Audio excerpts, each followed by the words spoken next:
आज दिल्ली के दौरे पर आम आदमी पार्टी के नेता अजय कोठियाल सरकारी स्कूल और मोहल्ला क्लिनिक का करेंगे भ्रमण। चुनावों को लेकर आम आदमी पार्टी के नेताओं से करेंगे मुलाकात।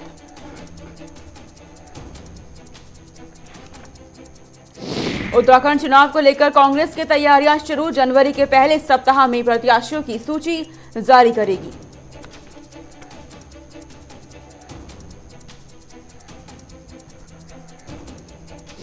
उत्तराखंड छात्र छात्राओं को जल्द मिलेगी नई सौगात। 10वीं से लेकर 12वीं के छात्र छात्राओं को टैबलेट के लिए मिलेंगे पैसे। उत्तराखंड धामी सरकार ने आदेश किया जारी।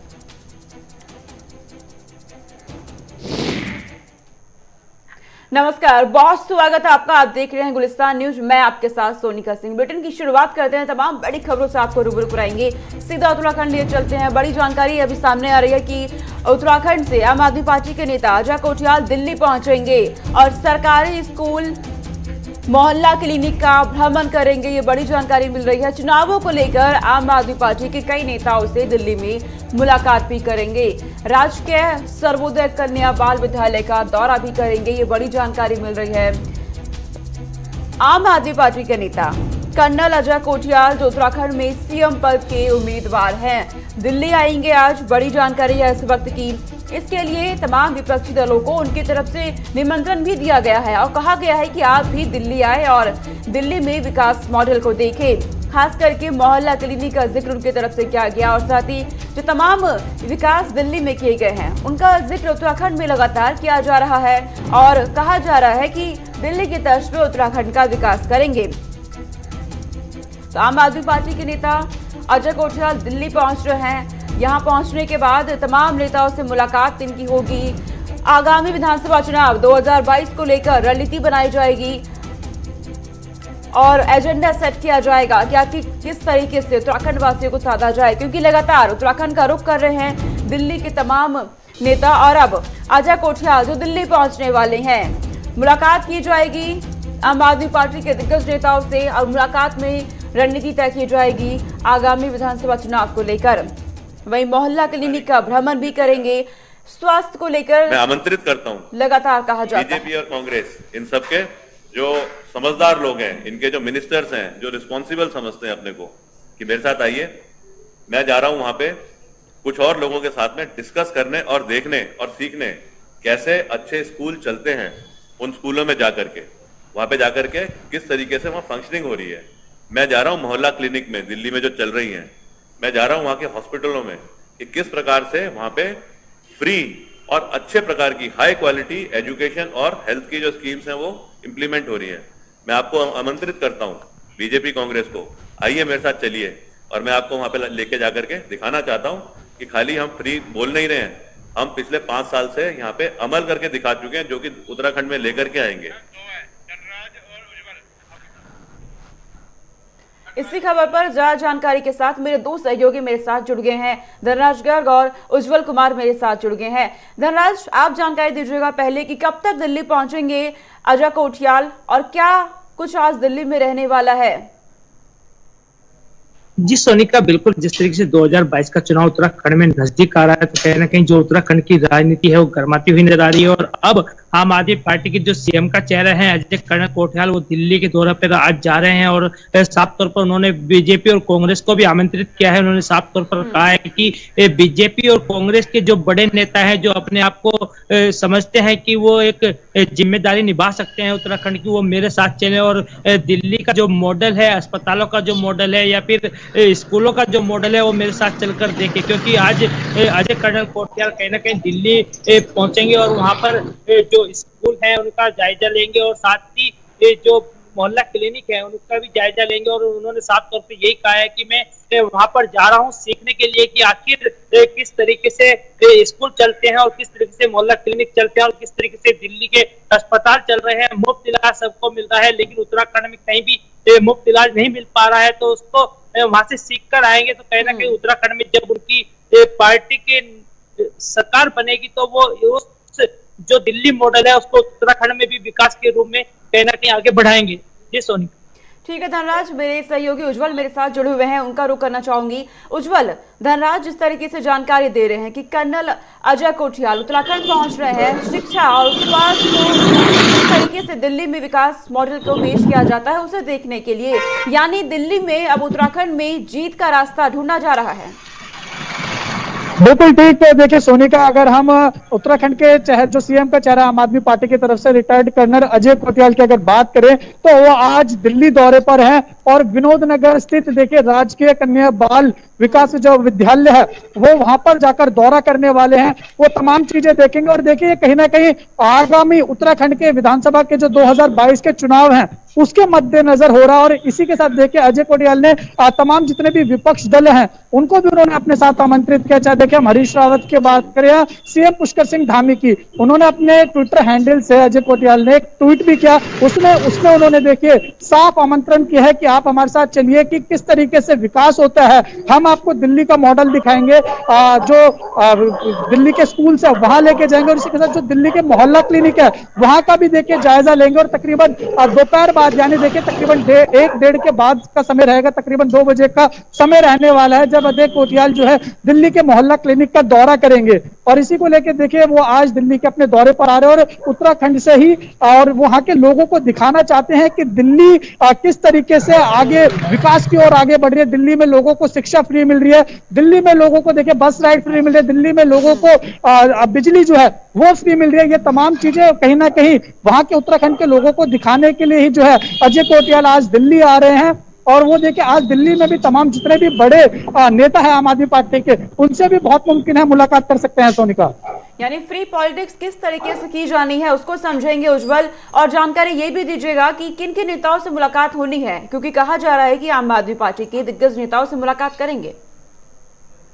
हाँ बिल्कुल ठीक सोनिका, देखिए अगर हम बात करेंगे किन नेताओं से मुलाकात होनी है तो जितने भी अगर हम आला अधिकारी नेता की बात करेंगे तो देखिए बहुत मुमकिन है कि उन तमाम जितने भी बड़े चेहरे हैं आम आदमी पार्टी के उन तमाम नेताओं से आज अजय कोठियाल बातचीत कर सकते हैं, मुलाकात कर सकते हैं, क्योंकि एजेंडा जो है वो तय करना है कि आगे किस तरीके से रणनीति बनानी है, क्योंकि चुनाव जो है वो बेहद ही नजदीक है। तो इन तमाम मुद्दों पर भी बातचीत हो सकती है। लेकिन साफ तौर पर देखिए विपक्षी तमाम जितने भी दल है उन पर भी उन्होंने निशाना साधा है। और देखिए अगर हम बात करेंगे आम आदमी पार्टी के प्रदेश के उत्तराखंड प्रदेश के प्रवक्ता की, तो उन्होंने भी कहीं ना कहीं तमाम जितने भी विपक्ष दल हैं उन पर भी सोमवार को एक प्रेस वार्ता करके निशाना साधा था। उन्होंने कहा था कि प्रदेश की जितनी भी विकास होना चाहिए था उतना विकास हो नहीं पाया, खनन माफिया के साथ कहीं ना कहीं जो मौजूदा सरकार है वो भी उसके साथ लिप्त है। तो ये सारी चीजें देखिए आरोप प्रत्यारोप का जो सिलसिला है वो जारी है, क्योंकि देखिए 2022 का जो विधानसभा का चुनाव है उसको साधने की तमाम पार्टियां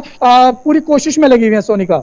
बिल्कुल धनराज, आपके पास आना चाहूंगी, जिस तरीके से उज्जवल अभी जानकारी दे रहे हैं आप बताइएगा कि ऐलान किया गया है आम आदमी पार्टी की तरफ से 70 सीटों पर लड़ने का, और अब दिल्ली दौरे पर है अजय कोठियाल। उत्तराखंड की राजनीति में कैसी हलचल इस वक्त आप देख रहे हैं?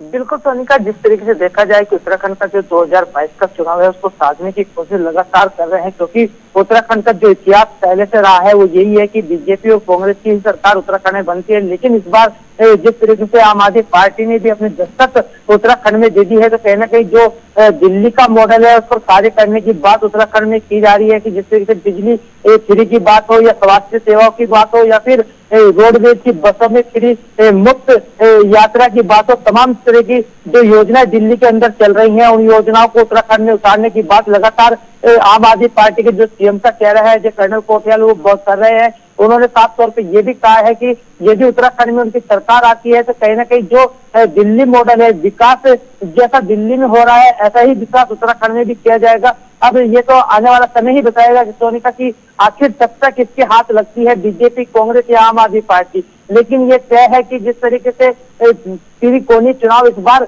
उत्तराखंड में होने जा रहा है तो बड़ा ही दिलचस्प चुनाव उत्तराखंड में होगा। और जिस तरीके से देखा जाए कि जो मुख्यमंत्री पुष्कर सिंह धामी है या फिर हरीश रावत है उनको भी अजय कर्नल कोठियाल ने आमंत्रित किया है दिल्ली जाने के लिए। अब देखने वाली बात होगी क्या वो उनका आमंत्रण स्वीकार करते हैं या नहीं करते हैं। तो बिल्कुल धनराज, ये देखने वाली बात होगी। लेकिन अभी उज्जवल ने एक बेहद अहम जानकारी दी थी धनराज, खनन माफियाओं को लेकर कहा गया है आम आदमी पार्टी की तरफ से कि खनन माफियाओं को बीजेपी संरक्षण दे रही है, यानी सत्ता पक्ष पार्टी संरक्षण दे रही है अपना। बहुत बड़ा आरोप है ये धनराज।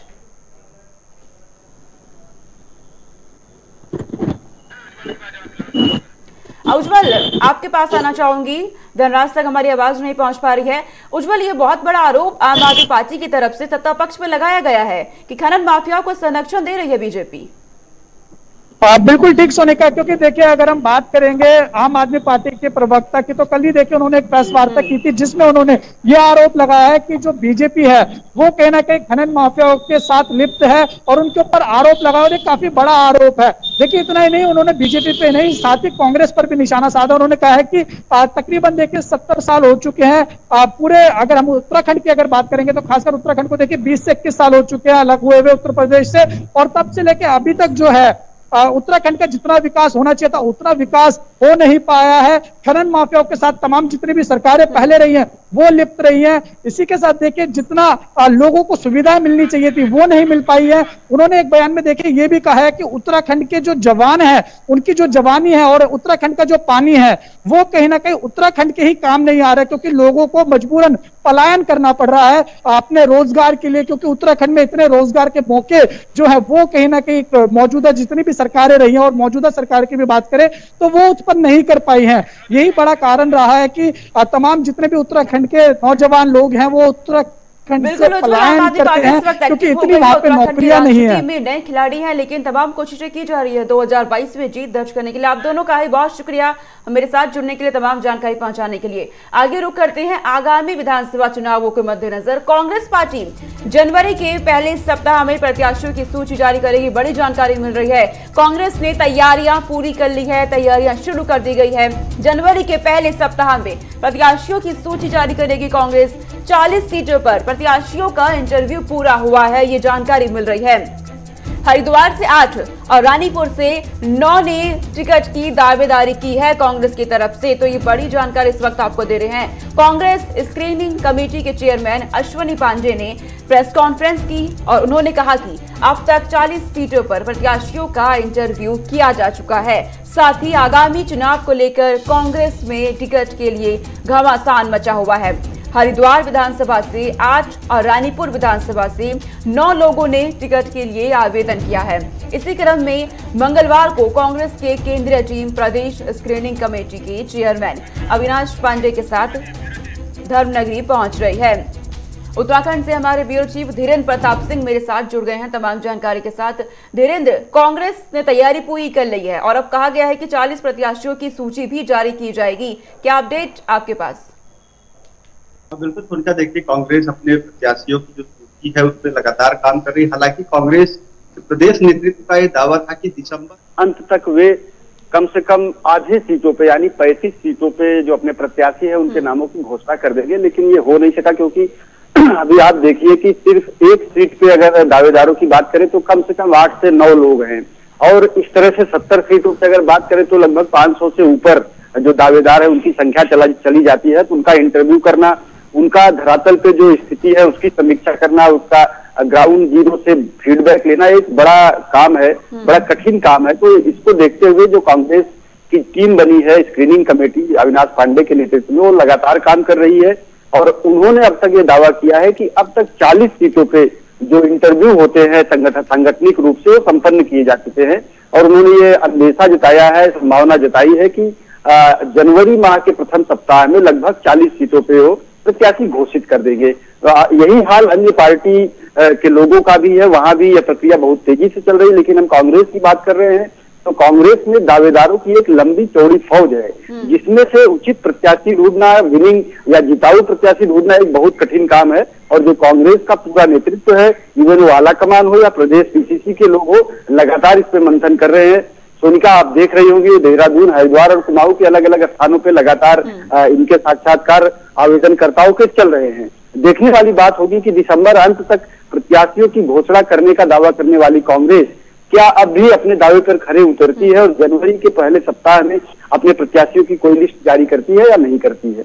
धीरेन्द्र, आपने कहा कि दावेदारों की एक लंबी फौज है कांग्रेस में, तो क्या इन्हीं दावेदारों की फौज को लेकर के कांग्रेस ये दावा कर रही है कि 2022 में जीत दर्ज करके रहेंगे?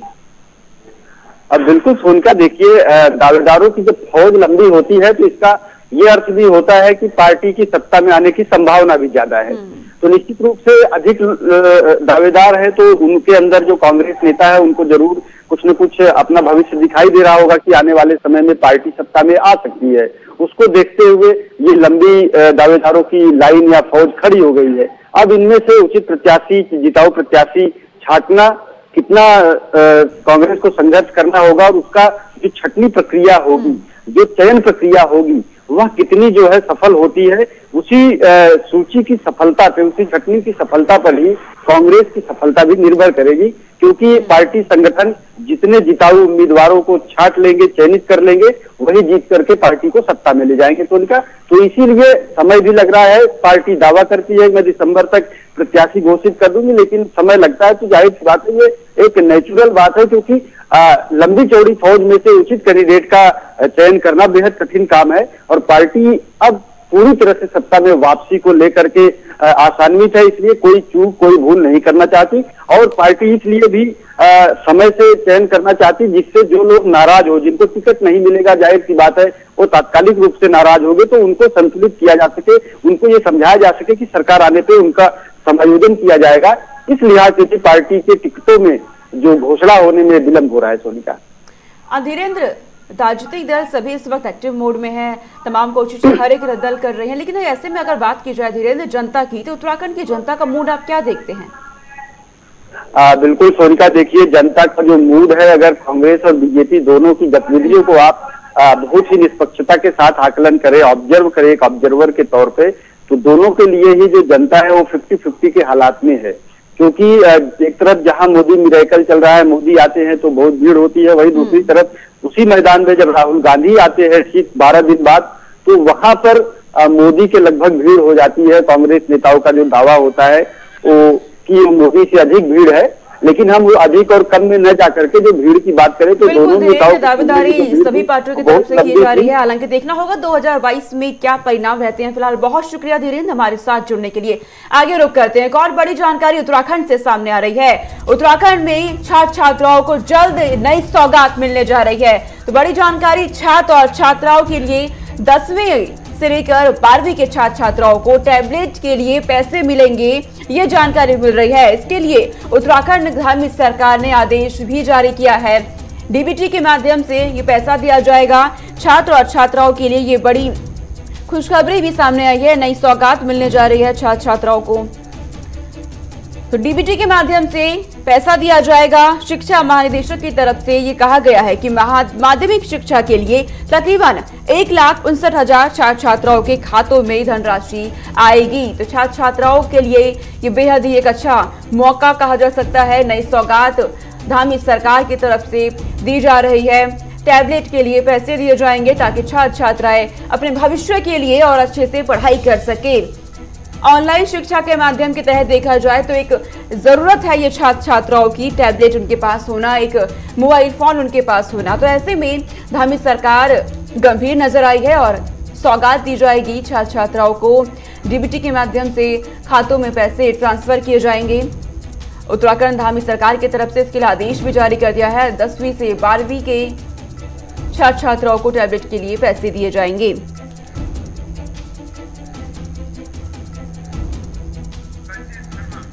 संचित शर्मा मेरे साथ जुड़ गए हैं तमाम जानकारी के साथ। सीधा रुख करेंगे संचित का। संचित, छात्र छात्राओं को नई सौगात देने जा रही है धामी सरकार, क्या ये माना जाए कि आचार संहिता लागू होने से पहले पूरा जोर दिया जा रहा है उत्तराखंड में हर एक काम पर?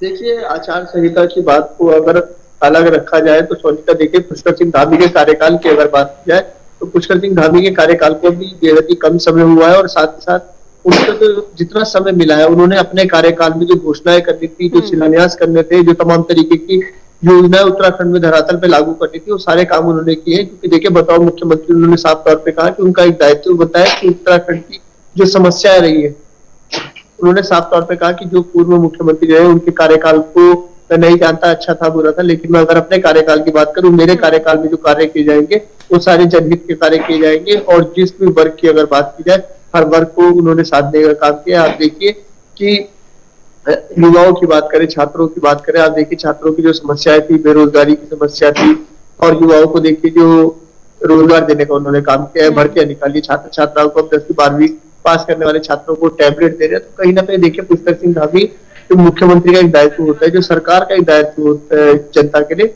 वो काम लगातार पुष्कर सिंह धामी कर रहे हैं। और इसे चुनावी से जोड़ना, तो देखिए चुनावी उसमें तो उनको फायदा मिलेगा ही मिलेगा, लेकिन अगर बात करें कि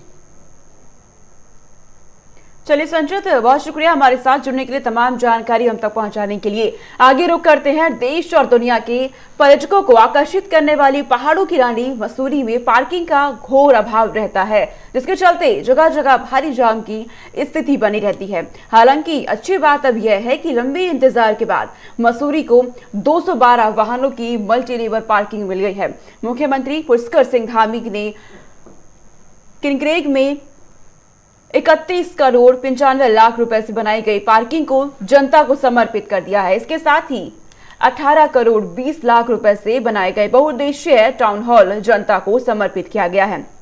वहीं भविष्य में मसूरी में 500 वाहनों की अतिरिक्त मल्टी लेवल पार्किंग भी मिल जाएगी, लिहाजा जल्द से जल्द निर्माण शुरू कराने के लिए इस परियोजना का शिलान्यास भी किया गया। मुख्यमंत्री पुष्कर सिंह धामी ने मसूरी में कुल 200 करोड़ रुपए की योजनाओं का शिलान्यास किया है। इस मौके पर आयोजित कार्यक्रम को संबोधित करते हुए सीएम धामी ने कहा कि किनक्रेग की पार्किंग से बड़ी राहत मिलेगी और जब 0 पॉइंट पर प्रस्तावित पार्किंग का निर्माण पूरा होगा तब वाहनों को खड़ा करने की समस्या काफी हद तक दूर हो जाएगी। तो सीएम धामी की तरफ से अब मसूरी में ये सौगात दी गई है। वाहनों की जो समस्या आती थी पहले पार्किंग को लेकर के, अब वो दूर हो जाएगी। विशाखा चौधरी संवाददाता मेरे साथ जुड़ गई हैं तमाम जानकारी के साथ। विशाखा, मसूरी में पार्किंग को लेकर जो समस्या लंबे समय से बनी हुई थी, सीएम धामी ने अब उसका निजात दे दिया है।